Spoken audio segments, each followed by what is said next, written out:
we will be beings of light and plasma.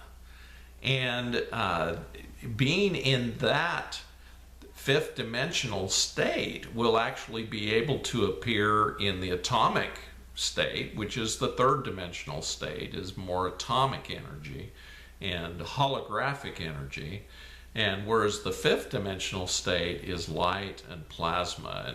And from plasma, I mean, you know, you can create warp drives, all kinds of stuff from plasma energy, and it's very powerful. And the manifestation is instantaneous, whereas in the atomic level, it takes a while to create things.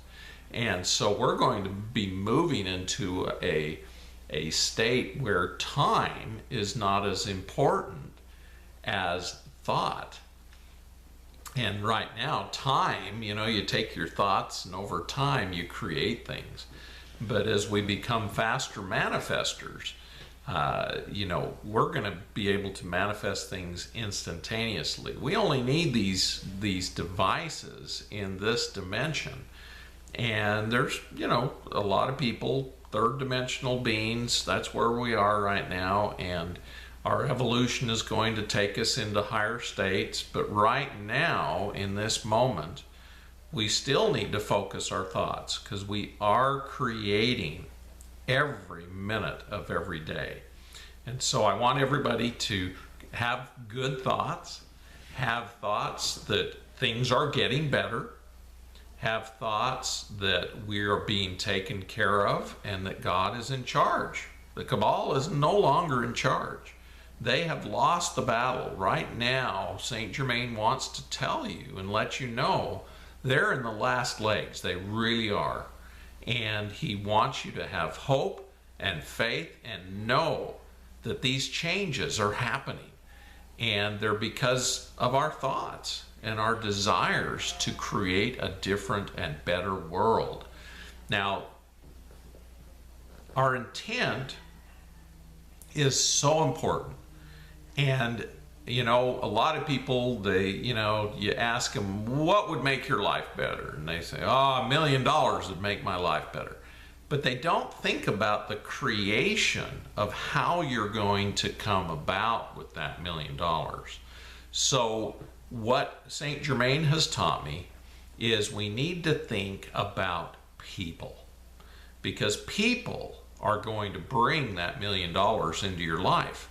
So first, instead of just thinking, oh, you know, writing on your vision board or whatever you're writing your goals on, you need to not just focus on that $1 million.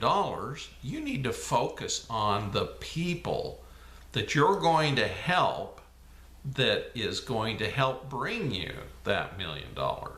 So you need to start with the people, because that's where we're the creators. We're the ones that are going to create the new earth. We're the ones that are going to create the med beds. We're the ones that create the energy devices, replicators, you name it. We are the ones.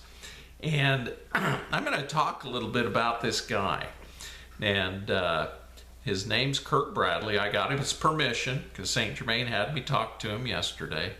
And he's a very interesting man. The story behind me meeting him was just fascinating. I was out walking my dog, and I know I've told this story before, but I want to reiterate what happened because it's very fascinating. My intent was to help people get healthy. And so I'm a healer. I'm a previous medical doctor, and that's what I do. I give people knowledge that helps them get healthier, help them set their intent, help them change their attitudes. You know, we talked a little bit about the 9 steps of healing the body. There was a woman on this new movie out called Heal, made by the same people who made The Secret.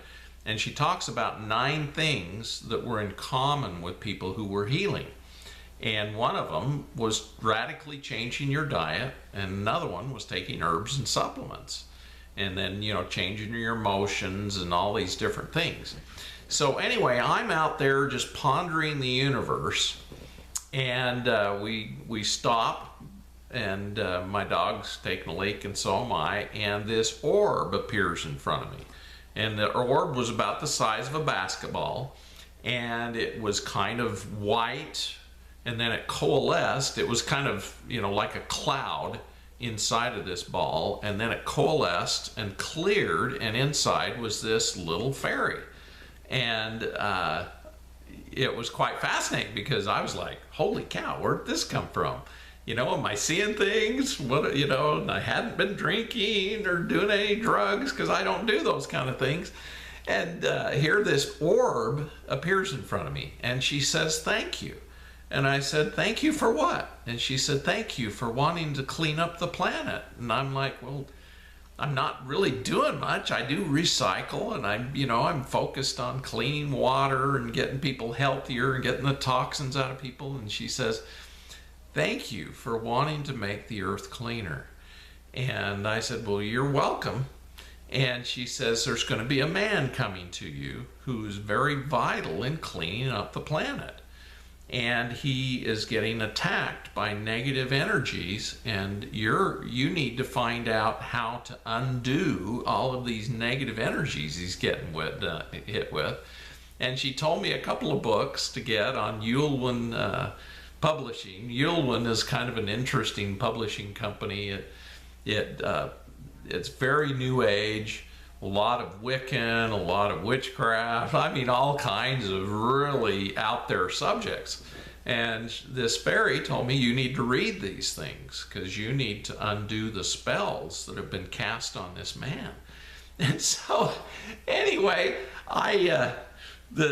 she said thank you again, and she said he'll be coming in a little while, and you need to learn about this stuff. So anyway, she said goodbye, and the orb disappeared, and me and my dog are sitting there looking, going, what just happened, And so we finish our walk, and we go home, and I get online and I order a couple of books from this Yulwin publishing company.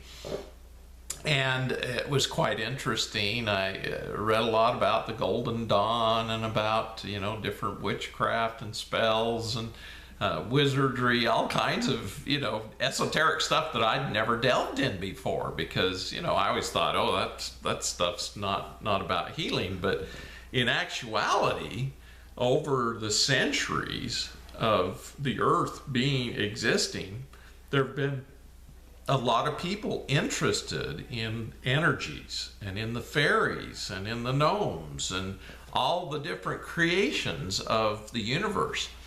And they developed systems of honoring and using those energies.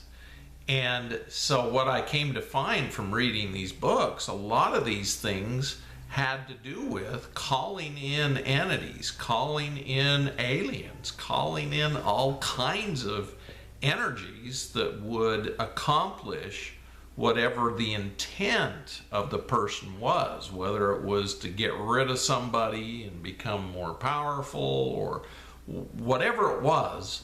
They would use these energies, and that was the beginning of witchcraft and the different philosophies behind these energies, because we as humans have created everything.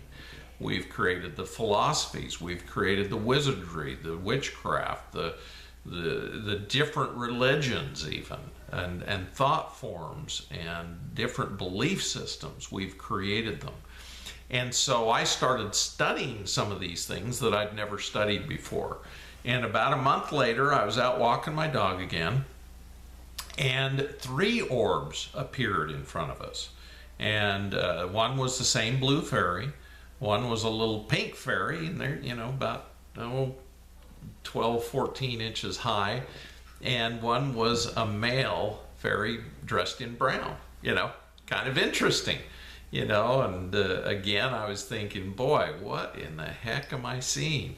And she said, thank you. And I said, well, you're welcome. I haven't done much. And she says, oh, yes, you have. You've been studying, and you've been learning about this. And this man, who is very important, is coming in 2 weeks. And you need to be ready and able to see what's going on with him. And she went into some detail that he had been some spells had been cast upon him to literally discourage him, to make him feel like he was suffocating. The energies were like a cocoon around him. And she said, all us fairies are praying that he comes out of the cocoon a brand new individual. And but this cocoon is killing him. And it was interesting because when I talked to Kirk yesterday, you know, he reiterated how he felt when he first met me, that he was dying, that he was suffocating, he was depressed, he didn't know if he wanted to kill everybody around him or kill himself. You know, I mean, it was very horrible, the energies that were around him. And so the fairies told me, you know, to keep going, keep learning, and to be ready.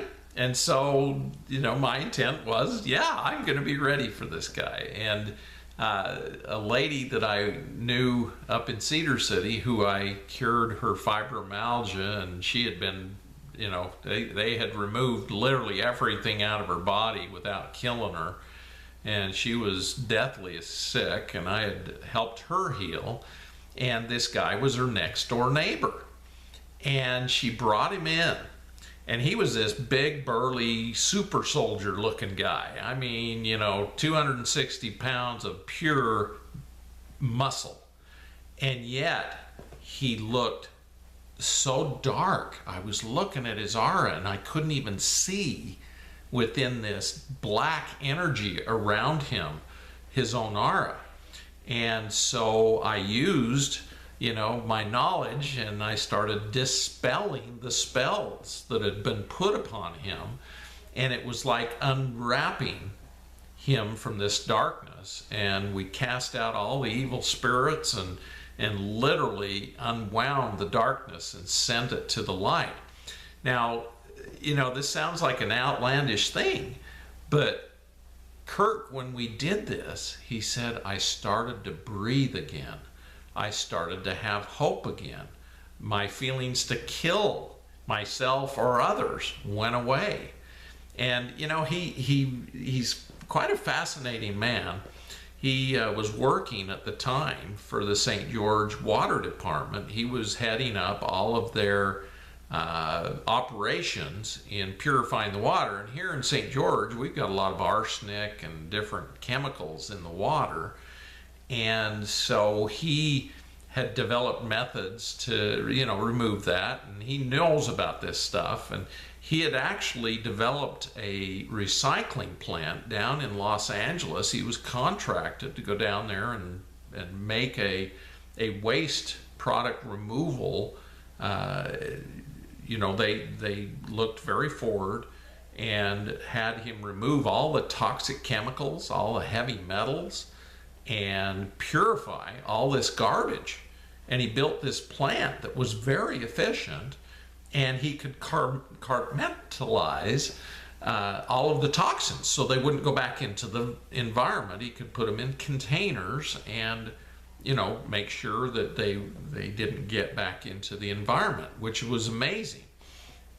And the mafia had offered him, you know, $25 million to buy the plant from him, and he had told them no, and they had got their wizards and witches together to cast spells on him to make him weak and make him give up, you know, this plant.